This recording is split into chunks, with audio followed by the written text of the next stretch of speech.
కీర్తన 8:2 శత్రువులను పగ తీర్చుకుని వారిని మాన్పివేయుటకై నీ విరోధులను బట్టి బాలుర యొక్కయు చంటి పిల్లల యొక్కయు స్తుతుల మూలమున నీవు ఒక దుర్గమును స్థాపించి ఉన్నావు అన్నాడు. 18వ కీర్తన 2వ వచనంలో యెహోవా నా శైలము, నా కోట, నన్ను రక్షించువాడు, నా కేడము, నా రక్షణ శృంగము, నా ఉన్నత దుర్గము, నా దేవుడు, నేను ఆశ్రయించి ఉన్న నా దుర్గము. 27వ కీర్తన 1వ వచనం యెహోవా నాకు వెలుగును రక్షణయునై ఉన్నాడు. నేను ఎవరికి భయపడుతును? యెహోవా నా ప్రాణదుర్గము. 27వ కీర్తన 5వ వచనంలో ఆపత్కాలమున ఆయన తన పర్ణశాలలో నన్ను దాచును, తన గుడారపు చాటున నన్ను దాచును.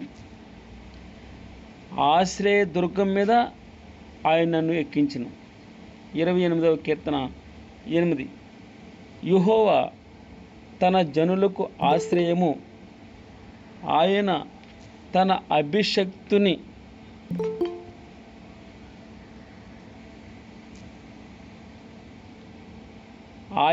అభిషక్తునికి రక్షణ దుర్గం. 31వ కీర్తన 3వ వచనం నా కొండ, నా కోట నీవే, నీ నామమును బట్టి త్రోవ చూపి నన్ను నడిపించుము, నా ఆశ్రయ దుర్గము నీవే.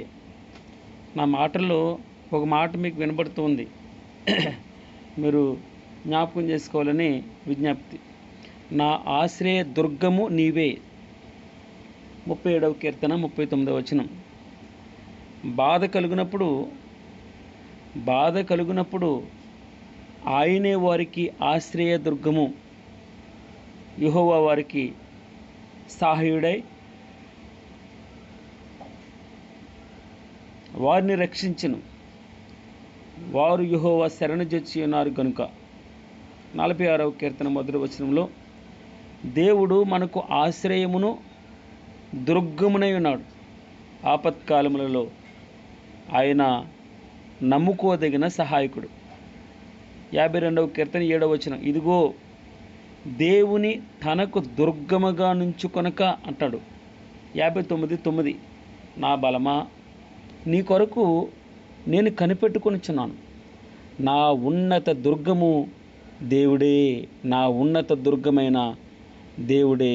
ఎవరి కొరకు కనిపెడుతున్నాను? నా బలమా, నీ కొరకు నేను కనిపెట్టుచున్నాను, నా ఉన్నతమైన దుర్గము దేవుడే. 62:1 నా ప్రాణము దేవుని నమ్ముకొని మౌనంగా ఉంది, ఆయన వలన నాకు రక్షణ కలుగును, ఆయనే నా ఆశ్రయదుర్గము, నా ఆశ్రయదుర్గం, ఆయనే నా రక్షణకర్త. 62:6 ఆయనే నా ఆశ్రయదుర్గము, నా రక్షణాధారము, నా ఎత్తైన కోట ఆయనే, నేను కదిలింపబడ్ను. 62:7 నా రక్షణకు, నా మహిమకు దేవుడే ఆధారం, నా బలమైన ఆశ్రయదుర్గం, నా ఆశ్రయము దేవుని యందే ఉన్నది, నా రక్షణకు, నా మహిమకు దేవుడే ఆధారము, నా బలమైన ఆశ్రయదుర్గము, నా బలమైన ఆశ్రయదుర్గము, నా ఆశ్రయం దేవుని యందే ఉన్నది. 71:3 నేను నిత్యము చొచ్చినట్లు నాకు ఆశ్రయదుర్గముగా ఉండు ప్రభువా, నా శైలము, నా దుర్గము నీవే, నీవు నన్ను రక్షింప నిశ్చయించున్నావు. చాలు తండ్రి. 89వ కీర్తన 26 నీవు నా తండ్రివి, నా దేవుడవు, నా రక్షణ దుర్గము అని అతడు మొర్రపెట్టును. ఏమన్నాడమ్మా? నీవు నా తండ్రివి, నా దేవుడువు, నా రక్షణ దుర్గము అని అతడు నాకు మొరపెట్టును. 94వ కీర్తన 22వ వచనం యెహోవా నాకు ఎత్తైన కోట, నా దేవుడు, నాకు ఆశ్రయదుర్గం. 94వ కీర్తన 22. యెహోవా నాకు ఎత్తైన కోట, నా దేవుడు నాకు ఆశ్రయదుర్గం. 95వ కీర్తన 1వ వచనం. రండి యెహోవాను గూర్చి ఉత్సాహధ్వని చేయుదం. మన రక్షణ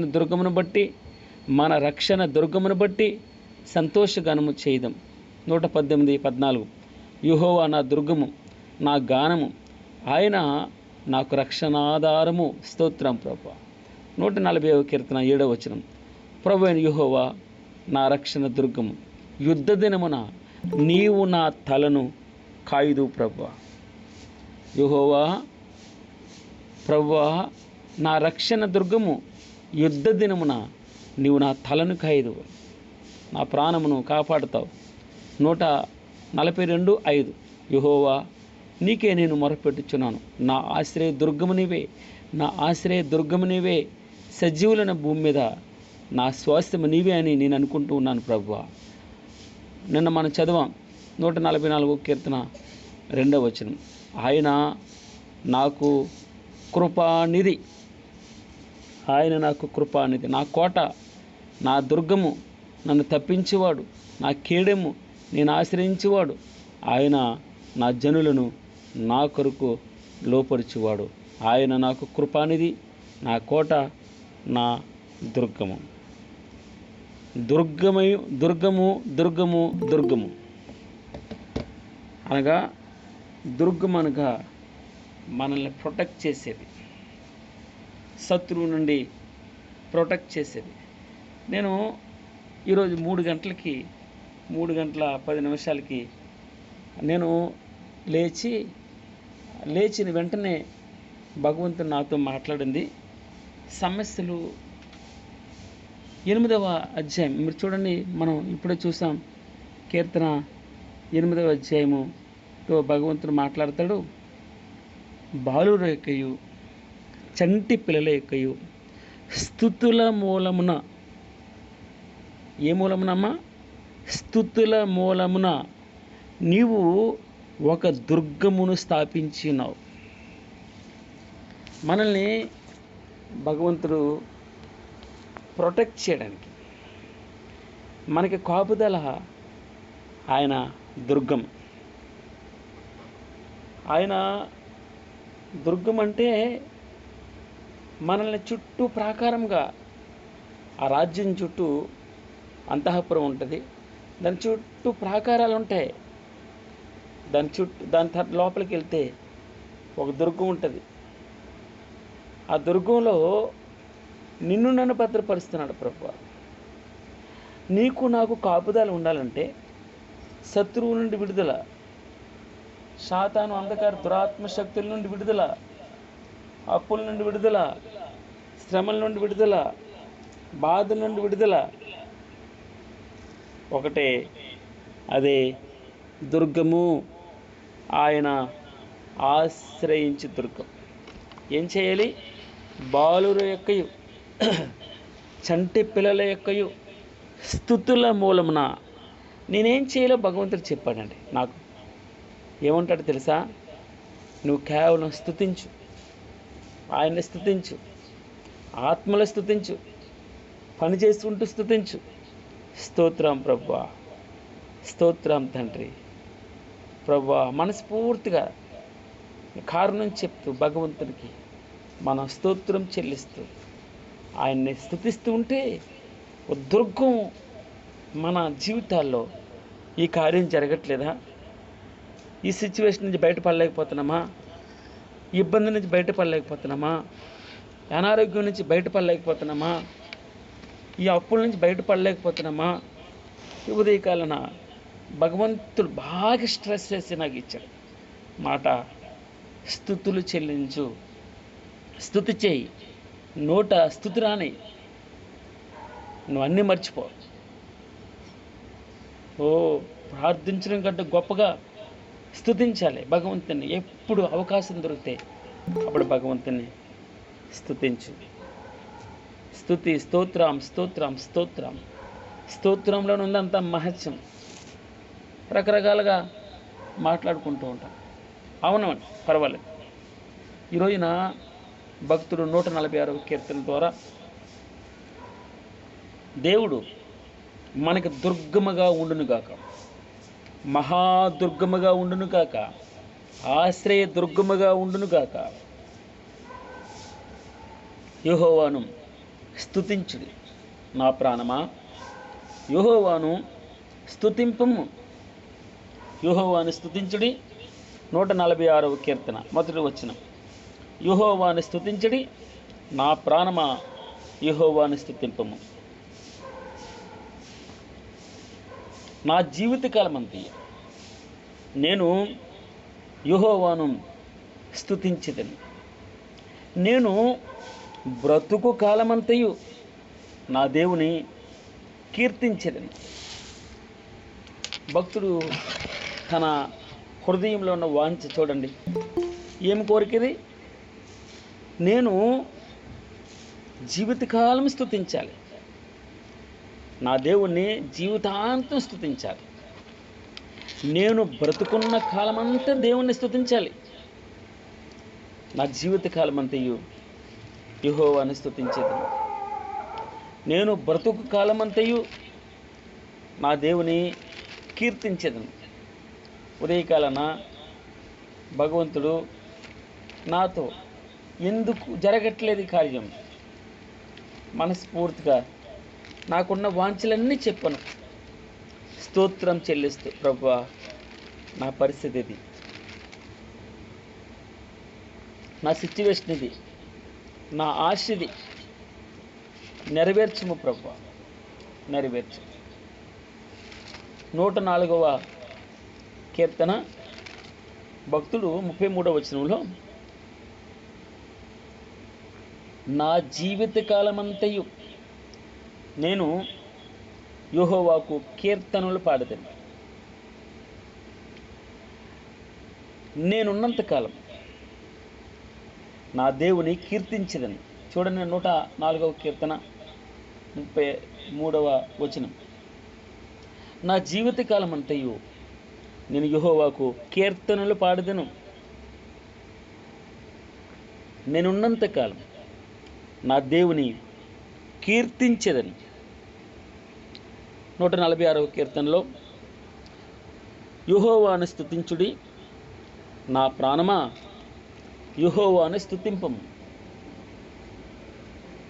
నా జీవితకాలం అంతే నేను యెహోవాను స్తుతించేదని.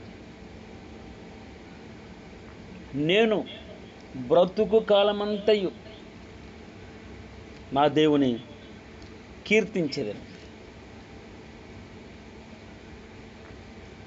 ఈ మాట మీకు ఎంతమందికి ఇష్టమవుతుందో నాకు తెలియదు, కానీ ఈ ఉదయకాలన భగవంతునితో మనం కాలం గడుపుతూ ఉంటే, ఆయనతో సహవాసం చేస్తూ ఉంటే, వాక్య రూపేణ నా దేవుడు నాకు ఇచ్చిన ఆన్సర్,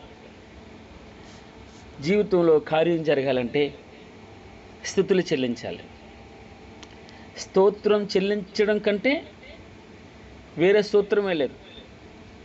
మన జీవితాల్లో వెలిగింపబడాలి అంటే స్తుతిలోనే ఉంది మహత్యం. ఆయన స్తుతించుట్లోనే ఉంది గొప్పతనం. ఆయనను పూజించుట అనగా ఆయనకి స్తోత్రార్పణ చెల్లించుట. ఆయనకి స్తోత్రగానం, ఆత్మల స్తోత్రగానం బయటికి వినపడవచ్చు, పర్వాలేదు. లోపల ఆయనకి ఎల్లకాలం ఎప్పుడూ ఆయన నామానికి మహిమ తీసుకొచ్చేవారుగా మన నోటి మాట, మన క్రియ, మన హృదయ ధ్యానం, తలంపులు స్తుతులతో నిండి ఉండాలి, కృతజ్ఞతతో నిండి ఉండాలి. పూర్తిగా ఆయన మీద మనం ఆనుకొని మన హృదయ ధ్యానం ఉండాలని భగవంతుడు ఇష్టపడుతున్నాడు. ఆయనకి ఇష్టమైనది స్తుతి, స్తోత్రం. స్తోత్రం ప్రభువా అని అనగలగడం, ఆయన్ని మన సాక్షి రూపేణ, మన బ్రతుకు రూపేణ, మాట రూపేణ మన జీవితాల్లో భగవంతుని గణపరచడం. భక్తుడు ఎంత అద్భుతంగా ఈ కీర్తన పరిశుద్ధాత్మ ద్వారా వ్రాయించి పెట్టాను నీ కొరకు నా కొరకు. యెహోవాను స్తుతించుడి నా ప్రాణమా, యెహోవాను స్తుతింపుము నా జీవితకాలం అంతయు. నీకేమనిపిస్తుంది? నేను యెహోవాను స్తుతించేదని నాకేమనిపిస్తుంది? వాక్యము రెండంచులు గల ఖడ్గం. మొదట చెప్పేవాడు నరికేస్తుంది, తర్వాత వినేవాడిని నరుకుతుంది. వినేవాడిని పొడుస్తుంది, చెప్పేవాడిని పొడుస్తుంది. వాక్యము సజీవమైనది, బలము గలది, ఎప్పుడు ఉండేది అది, దానికి మార్పు లేదు. ప్రీతి వాక్యం చెప్తూ చాలా చక్కని మాట చెప్పింది, నాకు మళ్ళీ జ్ఞాపకం రావట్లేదు. మనకి ఇది కాలం చెల్లిపోయిన వాక్యం కాదు, స్టిల్ వర్క్ చేస్తుంది. అది అనేక జీవితాన్ని ఉద్ధరిస్తూ ఉంది, అనేక జీవితాల్లో సంతోషాన్ని ఇస్తుంది, అనేక జీవితాలు కృంగిపోయిన జీవితాలని లేవనెత్తుతుంది. వాక్యం పడిపోయిన స్థితి నుండి పైకి లేపుతుంది. కుళ్ళిపోయిన శరీరం 4 రోజులు అయిపోయింది, వాసన పుడుతుంది. లాజరు బయటికి రా. తల్లిగారు పరిశుద్ధాత్మతో నిండి తను భాషలు మాట్లాడుతుంది. చాలా సంతోషం అనిపిస్తుంది. పాట పాడుతుంటే తనకు రావట్లేదు, పెగలలేదు. నిన్న యేసు మాట విని అంటే నాకు చాలా సంతోషం అనిపిస్తుంది. ఆమె చిన్న స్థితిలో ఉండొచ్చు, కానీ దేవుడు తన జీవితంలో చేసిన మేళ్ళని పాట రూపంలో కరెక్ట్గా వాక్యం ఏం చెప్తే అదే పాట పాడడానికి ఆమె లేచి నిలబడుతుంది. ఎంత పరిశుద్ధ జీవితం గడపడానికి ఇష్టపడుతూ. అందుకే మనుషుల్లో మన చిన్న జీవితాల్లో మనకు హంబుల్గా ఉంటే, ఆయన దగ్గర తగ్గించుకుని ఉంటే, దేవుని చేతిలో మకుటంగా మనం వాడబడతాం, చక్కని ఆయుధాలుగా మనం ఉంటాం. ఆయన చేతిలో బలానమ్మకమైన మంచి దాసుడా అని మనం పిలిపించుకోగలం. నా జీవిత కాలమంతయు నేను యెహోవాను స్తుతించెదను, నేను బ్రతుకు కాలమంతయు నా దేవుని కీర్తించెదను. 3వ వచనం, రాజుల చేతనైనను నరుల చేతనైనను రక్షణ కలుగుదు, వారిని నమ్ముకొనకడు. నేను చాలాసార్లు చెప్తాను, మీరు మనుషులకి మీరు ఎంతటి వారైనాకనే బాధ తీర్చుకోనికి చెప్పుకోవచ్చు, కానీ ఎక్కువగా ఇతరులకి మీ సమస్యలని చెప్పొద్దు, బాధ్యతల్ని చెప్పొద్దు. అప్పటి వరకు విన్నట్టు ఉంటారు, కానీ అంత నీకు క్షేమం కాదు, అది ఇబ్బంది అవుతుంది. తర్వాత నువ్వు ఆయాసపడాలి. రాజుల చేతనైనను నరుల చేతనైనను రక్షణ కలగదు. మనం 2 రోజుల క్రితం మనం చూసాం ఒక వాక్యాన్ని. ఎవరన్నా నాకు జ్ఞాపకం చేసి చెప్పండి. నీ యందు నేను నమ్మకించినాను, ఉదయమున నీ కృపావార్తను నాకు వినిపింపము. నీ వైపు నా మనస్సు నేను ఎత్తుకొనిచున్నాను. నేను నడువలసిన మార్గం నాకు తెలియచేయము. మంచిది. అక్కడ ఏమని ఉంటుందంటే, నీ సన్నిధికి నా సమస్య అంతా చెప్పుకుంటున్నానయ్యా, నీ సన్నిధిలో నా బాధ అంతా వెళ్ళబోసుకుంటున్నాను అంటాడు ఒక మాట.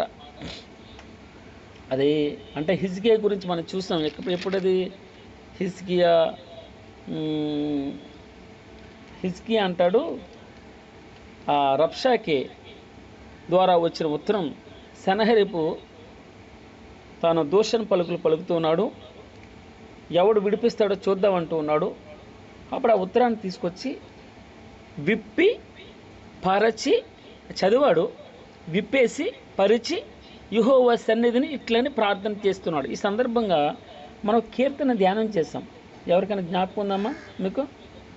ఆ కీర్తనలో నా బాధ అంతా నీ సన్నిధిలో చెప్పుకుంటాను ప్రభువా అన్నాను. ఎక్కడది మీకు గుర్తొస్తుందమ్మా?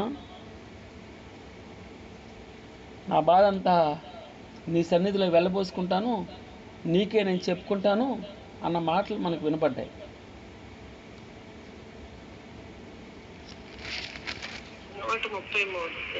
నూట 33 తల్లి అమ్మా, 133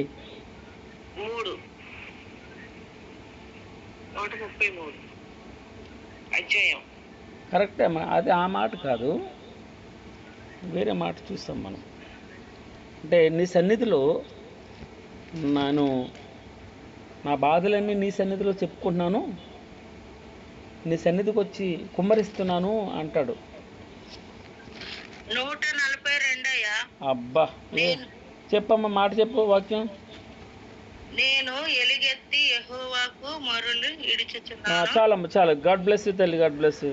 2వ వచనం, బహువినేముగాని సన్నిధిని నేను మొరపెట్టుచున్నాను, నాకు కలిగిన బాధ ఆయన సన్నిధిని తెలియజెప్పుకొనుచున్నాను. స్తోత్రం. ఇది చాలా సంతోషం మా రమాదేవి గారు, కరుణమ్మ గారు కూడా చాలా సంతోషం. చక్కని వాక్యం అందించి ఇలాగనే జ్ఞాపకం పెట్టుకోవాలి. నాలో ఏమన్నాడు? నాకు కలిగిన బాధ ఆయన సన్నిధిని తెలియజెప్పుకొనుచున్నాను. అందుకే ఇక్కడ ఏమన్నా మనకి చదివాం 146వ కీర్తనలో, రాజుల చేతనేనను నరుల చేతనేనను రక్షణ కలుగుదు, వారిని నమ్ముకోవద్దు, వారికి ఏం చెప్పద్దు. మీరు చెప్పండి, ఓకే, అంతగా దుఃఖపడిపోతూ కురుంగిపోతూ ఉంటే ఏదో ఒక మాట చెప్పేసి ఆగండి. అసలు మొత్తం అంతా వారు వింటున్నారని చెప్పేసి మొత్తం బాధ అంతా చెప్పేదే. నీ ఇంటి కుట్టి బయటికి వెళ్ళిపోతామా, నీ బిడ్డల గురించి బయటికి చెప్పేస్తావు, నీ భార్య గురించి బయటికి చెప్పేస్తావు, వారు రేపొద్దున నేను బ్రతకనెవరు, ఎన్ని సూటుపోటు మాటలు ఉంటాయో. అందుకే మన బాధ్యతలను చెప్పొద్దు, మన బాధ అంతా ఇతరులకు చెప్పేసుకోవద్దు. ఎవరికి చెప్పమన్నాడు? నాకు కలిగిన బాధ ఆయన సన్నిధిని ఆయనతో చెప్పుకుంటున్నాను. అది రాజుల చేతనైనను నరుల చేతనైనను రక్షణ కలుగదు, వారిని నమ్ముకోవద్దు, వారికి చెప్పే దాని విషయాలు. అందుకే 20వ కీర్తనలో ఒక మాట ఉంటుంది చూడండి, కొందరు రథములను బట్టి కొందరు గుర్రములను బట్టి అతిశయపడుదురు, మనమైతే మన దేవుడైన యెహోవా నామమును బట్టి అతిశయపడదు. సుమారు 21 సార్లు నేను ఒక మాట పలికాను ఇందాక. ఏమని పలికానమ్మా? ఏమని జ్ఞాపకం వచ్చిందా? 21 సార్లు ఒక మాట మనం ధ్యానం చేసాం. ఏ మాట? ఇప్పుడే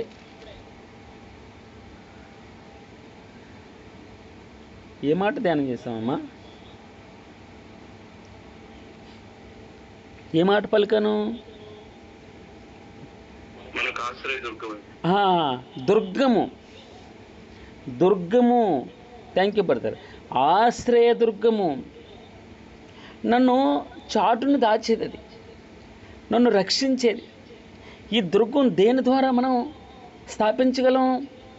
స్తుతుల ద్వారా, స్తుతి ద్వారా, భగవంతుని పట్ల అచంచలమైన కృతజ్ఞత భావం పట్ల, ఆ ఆత్మల నుంచి వచ్చే మూలుగు ద్వారా, పరిశుద్ధాత్మ ద్వారా వచ్చే ఆ మూలుగు స్తుతి, స్తోత్రం, భగవంతునికి స్తోత్రము చెల్లించడం ద్వారా దుర్గమును స్థాపించగలం, మనల్ని మనం ప్రొటెక్ట్ చేసుకోగలం. భగవంతుని దగ్గర నీకు రాజుల చేత నరుల చేత రక్షణ కలగదు అనగా వారిని నమ్ముకోవద్దు. మరి ఎవరి ద్వారా మనకి నా రక్షణ కలుగుతుంది? ఎవరు నమ్ముకోవాలి? భగవంతుని నమ్ముకోవాలి. భగవంతుని నమ్ముకుంటే ఆయన మనల్ని ఆయన ఒక దుర్గముగా ఉంచుతాడు, మన చుట్టూ ప్రొటెక్షన్ ఉంచుతాడు.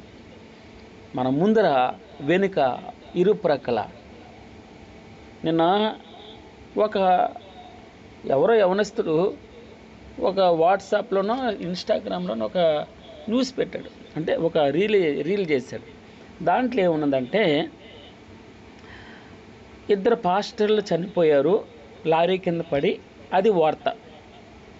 అంటాడు అతను, ఇప్పుడు మీరు వాక్యం చెప్పండిరా, 121వ కీర్తన పాడంట్రా, ఇప్పుడు యెహోవా నీ రాకపోకల యందు కాపాడును అని టైటిల్ పెట్టాడు వ్యంగ్యంగా.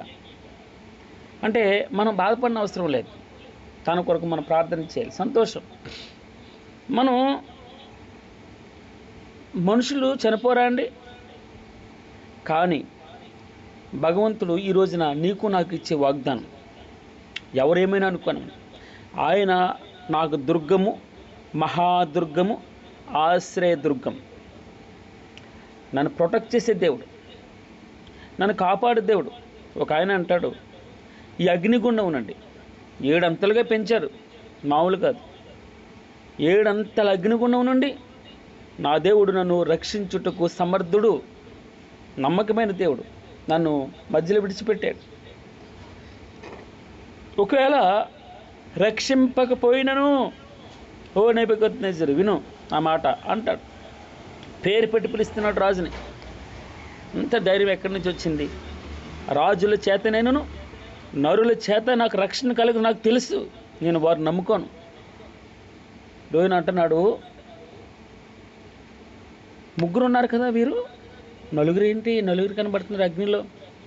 అసలు ఆ అగ్ని వాసన రాలేదంట, వెంట్రుకలు సుర్రుమని కాలిపోతాయి. మీకు తెలుసండి, చిన్న ఒక్కొక్కసారి దీపం బుడ్లు ఉండేవి అప్పుడప్పుడు మా ఇంట్లో. కరెంట్ లేని స్థితిలో దీపం బుడ్లు ఉంటే అది కొంచెం పైకి లేపి ఇలా కొంచెం ఇలా తీసినప్పటికి అది కాలిపోయేది, వెంట్రుకలు కాలిపోయి వాసన వచ్చేస్తుంది.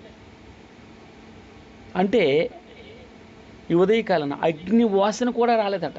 దేవుని యొక్క దుర్గమైన దేవుడు అండి అది, మనల్ని కాపాడు దేవుడు. విమర్శించే వారిని విమర్శించిన పర్వాలేదు, వారి కోసం మనం ప్రార్థన చేయాలి. వారు ఏదో అన్నారని మనం రెండు మాటలు చెప్పకూడదు. దేవుడు నేర్పించిన బోధ మనం జ్ఞాపకం చేసుకోవాలి. ప్రేమించడం ఒకటే మనం చేయవలసిన పని, పరిశుద్ధత ఒకటే మనం చేయవలసింది. వాడు ఒకటి అన్నాడు, నేను రెండు అంటాం. ఇదేనండి మనకి క్రైస్తవులకి మనం చేయవలసిన పని. వాడేదో అన్నాడు నన్ను అని నువ్వు 10 మాటలు అంటే, వాడు ఒక బూత్ తిట్టి 2 బూతులు, నీకేంటి, నీకు లాభం ఏంటి? ఓకే, నువ్వు ప్రేమించాలి, దీవించాలి, నువ్వు వారి కొరకు ప్రార్థన చేయాలి. నిన్ను ద్వేషించే వారిని, శత్రువుని, నీ మీద పగబట్టిన వాడిని, వాడి కోసం ప్రార్థన చేయాలి, వారికి అప్పు ఇవ్వాలట. ఏమి ప్రేమ ఇది? సరే మంచిది. వారి ప్రాణము వెడలిపోవును, వారి మంటి పాలవుదురు, వారి సంకల్పము నాడే నశించును. ఎవరు వీరు? రాజుల చేతనైనను నరుల చేత రక్షణ కలుగుతుందని ఎవరైతే అనుకుంటారో వారి ప్రాణాలు వెడిలిపోతాయి, మంటిపాలు అవుతారు, వారి సంకల్పంలో అప్పుడే నశించిపోతాయట. 5వ వచనం, ఎవనికి యాకోబు దేవుడు సహాయుడగును. స్తోత్రం ప్రభా, స్తోత్రం స్తోత్రం స్తోత్రం స్తోత్రం. ఎవనికి యాకోబు దేవుడు సహాయుడగును, ఎవడు తన దేవుడని యెహోవా మీద ఆశ పెట్టుకొనునో వాడు ధన్యుడు, వాడు ధన్యుడు. నిన్న మన ఒక మాట చూస్తాం, యెహోవా తమకు దేవుడుగా గల జనులు ధన్యులు. 144వ కీర్తన 15వ వచనం మనం చూస్తాం. ఏమనుంది? యెహోవా తమకు దేవుడుగా గల జనులు ధన్యులు. ఇక్కడ ఏమనుంది? ఎవనికి యాకోబు దేవుడు సహాయుడగునో, ఎవడు తన దేవుడని యెహోవా మీద ఆశ పెట్టుకునో వాడు ధన్యుడు, ధన్యుడు, ధన్యుడు. స్తోత్రం స్తోత్రం స్తోత్రం స్తోత్రం స్తోత్రం స్తోత్రం స్తోత్రం. ప్రభువా నీకు స్తోత్రం. ధన్యుల లెక్కలో ఉంచారండి. నమ్మితే చాలు, నమ్మితే చాలు. ఆయన ఆకాశమును, భూమిని, సముద్రమును, దానిలోని సర్వమును సృజించినవాడు. ఆయన ఎన్నడను మాట తప్పనివాడు. స్తోత్రం ప్రభువా, స్తోత్రం స్తోత్రం స్తోత్రం స్తోత్రం. ఆయన మాట తప్పనివాడు, మధ్యలో వదిలిపెట్టేసేవాడు కాదు. సంపూర్ణంగా పేతురు అంటాడు, ప్రభువా నశించిపోతున్నాను. అల్ప విశ్వాసి, ఎందుకు గాలిని చూసావు? ఎందుకు పొంగుని చూసావు? నువ్వు ఎందుకు కెరటాలను చూసావు? ఎందుకు తుఫాను చూస్తావు? ప్రభు వైపు చూడాలి. ఇది మనకు పాఠం ఈ రోజున. ప్రభు వైపు చూడాలి, పరిస్థితుల వైపు చూడొద్దు, అప్పుల వైపు చూడొద్దు, ఇబ్బందుల వైపు చూడొద్దు, అనారోగ్యం వైపు చూడొద్దు. నా వైపు చూడు, నా వైపు చూడు. రాజుల వల్ల లేదా నరుల వల్ల నీకు రక్షణ కలగదు, వారు నమ్ముకోవద్దు. ఎవనికి యాకోబు దేవుడు సహాయుడగును, ఎవడు తన దేవుడని యెహోవా మీద ఆశ పెట్టుకునో వాడు ధన్యుడు. ధన్యుల లెక్కలో ఉంచడమ్మా. ఆయన ఆకాశమును, భూమిని, సముద్రమును, దానిలోని సర్వమును సృజించినవాడు. ఆయన ఎన్నడూ మాట తప్పని వాడు. ఎందుకు స్తుతించకూడదు? మాటను బట్టి నువ్వు ఎందుకు స్తుతి రాదు మనకి నోటి వెంపడ? ఆయన బాధపరచబడి వారికి ఆయన న్యాయం తీర్చును. స్తోత్రం ప్రభు. ఆకలి గొనిన వారికి ఆహారము దయచేను. యెహోవా బంధింపబడిన వారిని విడుదల చేయను. ఒకటి, బాధపరచబడే వారికి ఆయన న్యాయం తీరుస్తాడట. 2, ఆహారము, ఆకలి కొనిన వారికి ఆహారం దయచేస్తారట. 3, యెహోవా బంధింపబడిన వారిని, అది ఏ బంధమైనా కానీ, మొట్టమొదటి ఏ బంధం గురించి మాట్లాడాలి మనం? పాపబంధం. ఆ బంధం ఎక్కడ తీసుకెళ్తుంది? పాపబంధం అగ్ని ఆరదక్కడ, పురుగు చావదు, అక్కడికి తీసుకెళ్తుంది. అందుకే బంధాలు విడగొడతాడు ప్రభువారు. బంధింపబడిన వారిని విడుదల చేయాలి. యెహోవా ఒక రోజుని యేసుప్రభువారు దగ్గరికి ఒక ఆయన వచ్చాడు. అన్నాడు, ఏం చేయగొడుతున్నాను అయ్యా, నాకు చూపు కావాలి. సరే, యోహాను సువార్త 9వ అధ్యాయము 1 వచనం నుండి 12 వచనాల్లో ఈ మాటలు ఉంటాయి. 5వ పని చేయి. ఆయన ఉమ్మేసి బురద చేసి కళ్ళకు రాసి సిలోహిం అనే కోనేటికి వెళ్ళి కడుక్కోను అన్నాడు. కడుక్కున్నాడు, శుద్ధుడయ్యాడు. కడుక్కునుట మన జీవితాల్లో వెలుగు రావాలంటే ఏమవ్వాలి? కడగబడాలి. కడగబడిన అనుభవంలోకి రావాలి. అప్పుడే మనం చూడగలం.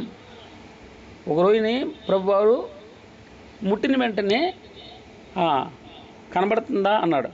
కనబడుతుందయ్యా, చెట్లులా కనబడుతున్నారు మనుషులు అన్నాడు. అయితే మరలా ముట్టాడు. బాబోయ్, ఇక్కడికి ఎక్కువైపోయింది చూపని. మీకు భూతద్దంలో పెట్టి చూస్తే ఎలా కనబడతాయి? పెద్ద పెద్ద కనబడతారు మనుషులు. భగవంతుడు ఆశీర్వాదం అలాగుంటుందండి. ఆయన చూపిస్తే మొత్తం తేటగా కనబడుతుంది. వెంటనే ఏం చేస్తాడండి, మరలా వీడికి ఇలాగ ఎక్కువైపోయిందని మరలా చేతులుంచి యాక్చువల్ చూపునిస్తాడు. మనం ఎంత చూడాలంతే చూపిస్తాడు.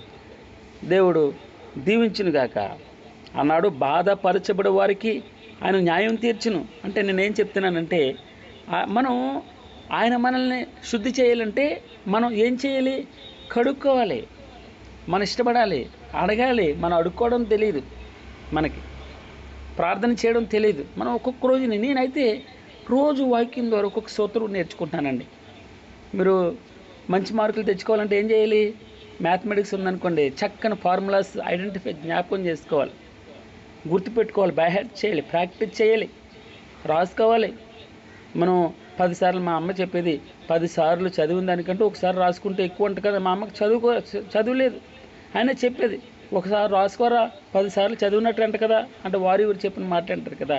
అంటే 10 సార్లు బై హార్ట్ చేసినా మనం ఒక్కసారి రాసుకుంటే, అందుకని వాక్యాన్ని రాసుకుంటూ ఉంటే, వాక్యం ధ్యానం చేస్తూ ఉంటే భగవంతుడు రోజు సూత్రం ఇస్తాడు మనకి. రోజుకో సూత్రం. ఈ రోజున ఏ సూత్రం నాకు తెలుసమ్మా? స్తుతించు. ఏ సమస్య అయినా సరే దాని యొక్క బంధకాలు విడిపోతాయట. బాధపరచబడి వారికి ఆయన న్యాయం తీర్చును, ఆకలి కొనిన వారికి ఆహారం దయచేయను. యెహోవా బంధింపబడిన వారిని విడుదల చేసే దేవుడు. యెహోవా గురుడ్డి వారి కన్నులు తెరవజేయవాడు. యెహోవా గురుడ్డి వారి కన్నులు తెరవజేయవాడు. యెహోవా కృంగిన వారిని లేవనెత్తువాడు. అబ్బా, యెహోవా కృంగిన వారిని లేవనెత్తువాడు. ఒక రోజుని వారి తండ్రి గారు చనిపోయారు. తండ్రి గారు చనిపోతే వారి యొక్క కుమార్తె కిందకు వస్తూ అమాంతం కుప్పకూలిపోతుంది. అప్పుడు మా దినేష్ పెద్ద కేకేశాడు. కేకేసి అమ్మా లే అంటూ. అంటే అప్పుడు నేను, రే ఎందుకు అంత కేకేస్తావు అంటే, నీకేం తెలుసు కృంగిపోయింది అంటే. కృంగిపోవడం అంటే అచేతనంగా కాళ్ళు చేతులు ఆడవు, ఇంకా బ్రతుకంతా వెళ్ళిపోయింది, బ్రతుకుపోయింది, సుఖం పోయింది, సంతోషం పోయింది. ఎలా బ్రతకాలి? జీవితం ఏమైపోద్ది? కుటుంబం ఎలా ముందరకు తీసుకెళ్ళాలి? నా చేతులు, నా కాళ్ళు ఆడట్లేదు, కృంగిపోయిన స్థితి. అనేక జీవితాల్లో మనకి బాగా దగ్గర వారికి ఏమైనా చిన్నది జరిగితే అచేతనంగా పడిపోతాం. కృంగిపోయిన స్థితి అది అనుభవించిన వారికి తెలుస్తుంది. యెహోవా కృంగిన వారిని లేవనెత్తువాడు. యెహోవా కృంగిన వారిని లేవనెత్తువాడు. ఒక తల్లిగారు వారికి కలిగిన కష్టాన్ని బట్టి ఎవరితో మాట్లాడట్లేదు. ఏమిటి అంటే, నేను కృంగిపోయినాను, నా బిడ్డలు కృంగిపోయినారు. ఉదాహరణకి మంచి స్థితి ఉంటే ఇతరులకు చెప్పుకోవచ్చు, కష్టం అందరికీ చెప్పుకోలేరు కదా. తనలో తాను కుమిలిపోతూ ఏం జరుగుతుంది? కుమిలిపోతుంది. భగవంతుడి రోజున యెహోవా కృంగిన వారిని లేవనెత్తువాడు. నీకు ఫ్యూచర్ ఉందమ్మా, నీ బిడ్డలకి భవిష్యత్తు ఉంది. ఏదో పరీక్షలు 2 మార్కులు తప్పినంత మాత్రాన, ఏదో చిన్న అనారోగ్యం వచ్చినంత మాత్రాన, అప్పు అయినంత మాత్రాన నువ్వు కుమిలిపోవద్దు, కృంగిపోవద్దు. లేవనెత్తే దేవుణ్ణి నమ్ముకో, లేవనెత్తువాడు ఆయన మీద ఆశ పెట్టుకో. 142 ఇప్పుడే మనం చూసాం ఒక మాట, నాకు కలిగిన బాధ ఆయన సన్నిధిని తెలియజెప్పుకొనిచున్నాను. చెప్పుకుంటాను ఆయన దగ్గర. ఆయనే ఆ కృంగిన స్థితి నుండి లేవనెత్తే దేవుడు. నేను ఉదయకాలం 3 గంటలకి ఎక్కువగా నా మట్టుకు నేను ప్రార్థన చేసుకోను. ఈ రోజున నా చిన్న సమస్యలు కూడా భగవంతునితో చెప్పుకున్నాను. ఎక్కడ మీకు అందరికి మామూలుగా కనబడుతూ ఉండొచ్చు, ఎన్నో వేదనలు ఉంటాయి, కష్టం ఉంటుంది, ఫ్యూచర్ గురించి చింత ఉంటుంది, బిడ్డల భవిష్యత్తుని పట్ల అది ఉంటుంది, నా ఉద్యోగం పట్ల, సంఘం పట్ల ఎలా నడపాలి, ఏమవుతుంది ముందర చాలా మట్టికి ఏదో తమకు తోచినట్లు మాట్లాడుకుంటూ ఉంటారు. కానీ అది కాదు పరిచర్య. భగవంతుడిచ్చేది పరిచర్య. ఏదో ఆదివారం ఆరాధన, 2-3 ప్రార్థనలు, మన రొటీన్ కాదు లైఫ్. ఉజ్జీవం, చచ్చిపోయిన స్థితి నుంచి లేవడం, తిరిగి లేవడం, కుళ్ళిపోయిన స్థితి నుంచి జీవం రావడం. అనేక బాధల్లో, ఇబ్బందుల్లో, ఇరుకుల్లో అందరిళ్ళకి వెళ్ళగలవా నువ్వు? ఏ సిచ్యువేషన్ అయినా సరే మనం వారి ప్రార్థనకి వెళ్ళడం, ప్రార్థన అంటే పరిగెత్తుకుని వెళ్ళడం, పిలవడం నీకు కానుక వస్తుందనే కాదు. వారు బాధపడుతుంటే నువ్వు బాధపడగలగాలి, వారు ఏడుస్తుంటే నువ్వే అడగగలగాలి. వారి జీవితాల్లో దుఃఖాన్ని నీ దుఃఖంగా తీసుకోవాలి, నీ బాధ్యతగా తీసుకోవాలి. మా కాపరి ఏం చేస్తాడు? కాపరి కాస్తూ ఉంటాడు, కానీ గొర్రెలే ఈనాలట.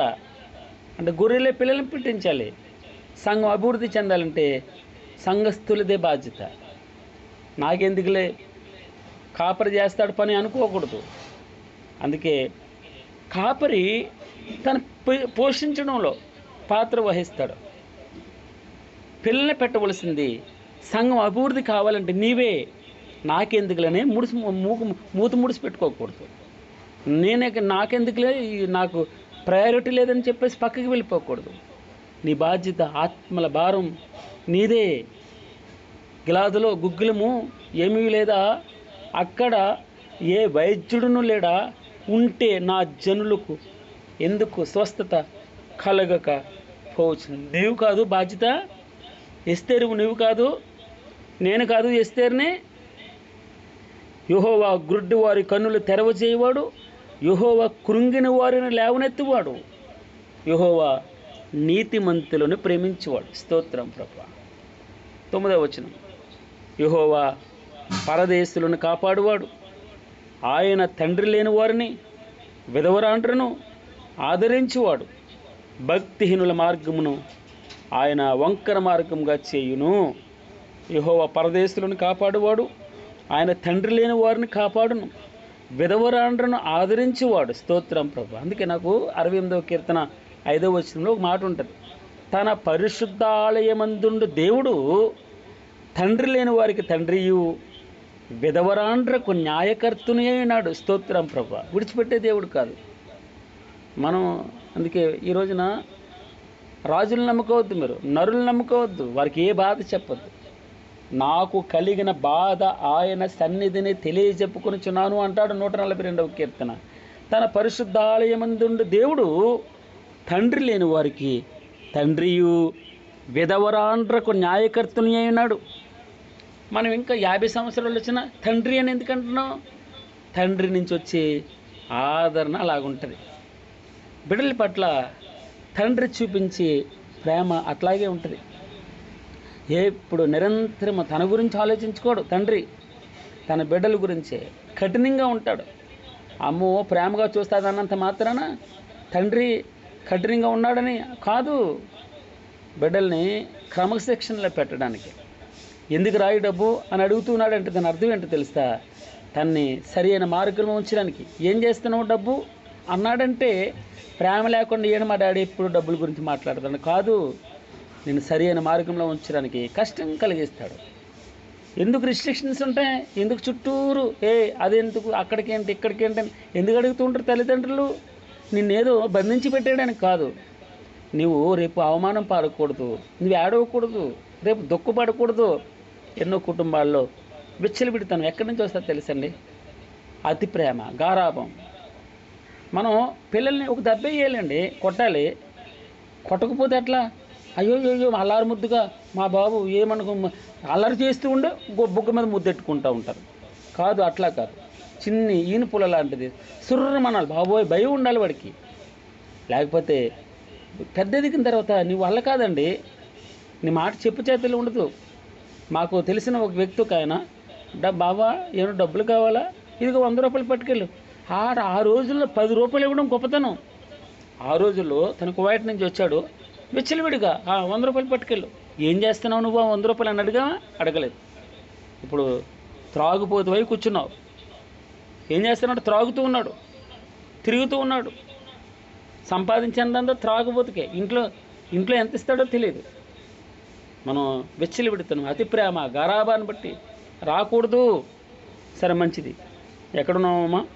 ఆయన తండ్రి లేని వారిని విధవరాండ్రను ఆదరించే దేవుడు, తన పరిశుద్ధాలయమందుండి దేవుడు తండ్రి లేని వారికి తండ్రియు విధవరాండ్రకు న్యాయకర్త. అందుకే స్తుతించండి ఆయన్ని ఎక్కువ స్తుతించాలి. మంచిది. యెహోవా నిరంతరము ఏలును, సియోను నీ దేవుడు తరములన్నిటిను రాజ్యం ఇచ్చిన మార్పులేని దేవుడు. నిన్న నేడు నిరంతరం యాక్ర సచివతమ్మ గారు ప్రార్థన చేశారు. ఆ రోజునున్న దేవుడు, ఈ రోజునున్న దేవుడు, అప్పుడు చేసిన కార్యం ఇప్పుడు ఎందుకు జరగదు? జరుగుతుంది. యెహోవా నిరంతరము ఏలును, సియోను నీ దేవుడు తరములన్నిటిను రాజ్యం ఇచ్చిన ఎప్పుడు ఒకేలా ఉండే దేవుడు. యెహోవాను స్తుతించడి నా ప్రాణమా, యెహోవాను సన్నిధించము. నా జీవిత కాలమంతయు నేను యెహోవాను స్తుతించేదను. నేను బ్రతుకు కాలమంతయు నా దేవుని కీర్తించేదను. 104వ కీర్తన 33వ వచనం మనం ఇప్పుడే చూస్తాం. 104వ కీర్తన 33వ వచనం, నా జీవిత కాలమంతయు నేను యెహోవాకు కీర్తనలు పాడతాను. నేనున్నంతకాలం నా దేవుని కీర్తించేదను, నా దేవుని కీర్తించేదను, నా దేవుని కీర్తించేదను. గాడ్ బ్లెస్ యూ అమ్మా. దేవుని యొక్క అనాది సంకల్పంలో మనం ఉన్నాం. ఆయన మీద ఆశ పెట్టుకుందాం, ఆయన నమ్ముకుందాం. రాజులనైనను నరులనైనను వారి వల్ల రక్షణ కలగదు నీకు. వారు నమ్ముకోవద్దు. ఎవనికి యాకోబు దేవుడు సహాయుడగునో, ఎవడు తన దేవుడని యెహోవా మీద ఆశ పెట్టుకున్న వాడు ధన్యుడు, వాడు ధన్యుడు, వాడు ధన్యుడు. ఆయన బాధపరచబడి వారికి ఆయన న్యాయం తీర్చే దేవుడు, ఆకలి గురిన వారికి ఆహారం దయచేసే దేవుడు, బంధింపబడే వారిని విడిపించే దేవుడు, గురుడ్డు వారి కనులు తెరవజేయవాడు, కృంగిన వారిని లేవనెత్తువాడు, నీతిమంతులను ప్రేమించేవాడు, పరదేశులను కాపాడేవాడు, తండ్రి లేని వారిని ఆదరించేవాడు, విధవరాండ్రను ఆదరించేవాడు. యెహోవా నిరంతరము ఏలును, సియోను నీ దేవుడు తరములన్నిటిను రాజ్యం చేయను. గాడ్ బ్లెస్ యూ అమ్మా. దేవుడు పరిశుద్ధ వాక్యమును మన వినికిల్లో దీవించిన గాక. స్తోత్రం చెప్దాం, స్తోత్రం చెప్దాం, స్తోత్రం చెప్దాం. ఆశీర్వాదమును అనుభవిందాం. God bless you, God bless you, God bless you.